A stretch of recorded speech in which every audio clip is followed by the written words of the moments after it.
Հայաստանի տնտեսական դիվանագիտությունը նաև համաշխարհային բանկի փորձագետների խորհուրդներով միջազգային ֆինանսական կորպորացիան արտգործնախարարության հետ սեմինարին ներկայացրել է տնտեսական դիվանագիտության համաշխարհային փորձի առանձնահատկությունները, քաղաքական եւ ինստիտուցիոնալ շրջանակները։ Ներդրումներ ներգրավվելու, արտահանումը խթանելու եւ զբոսաշրջությունը զարգացնելու մեթոդներ են նշվել։ Վիեննայից եկած փորձագետն այս ուղղությամբ աշխատող հայ դիվանագետներին առաջնագծի մարտիկների հետ է համեմատում։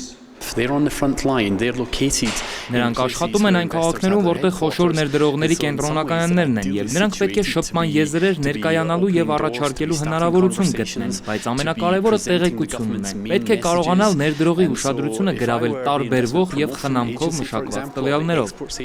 Առևտրի եւ մրցունակության գծով փորձագետի խոսքով Հայաստանը գրավիչ ներդրումային դաշտ առաջարկելու պոտենցիալն ունի։ Հայաստանի յուրահատկությունն աշխարհագրական դիրքն է, որպես ավելի լայն շուկաներ մուտքի հնարավորություն ընձեռող։ Խոշոր ներդրողների շրջանում Հայաստանը դրական համբավ ունի եւ եթե նոր կառավարությունը հետեւողական լինի, ձեր երկիրը նոր ներդրումներ ակնկալելու եւ ստանալու բոլոր հիմքերն ունի։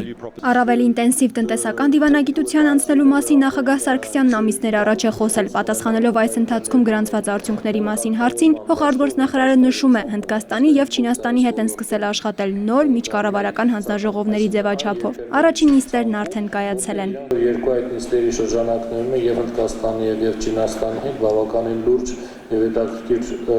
պայմանավորություններ ձեռք բերեցինք, այդ թվում օտարերկրյա ներդրումների կամ արտահանման տեսանկյունից։ Մինչև տարեվերջ երկու կարևոր փաստաթուղթ կդրվի շրջանառության մեջ։ Առաջինը տնտեսական դիվանագիտության հայեցակարգն է, երկրորդով կվերահսկվի ու կգնահատվի դիվանագիտական ներկայացուցչությունների աշխատանքի, հատկապես տնտեսական բաղադրիչը։ Անի Ավետյան, Նարեկ Գալստյան, ժամը լրատվական։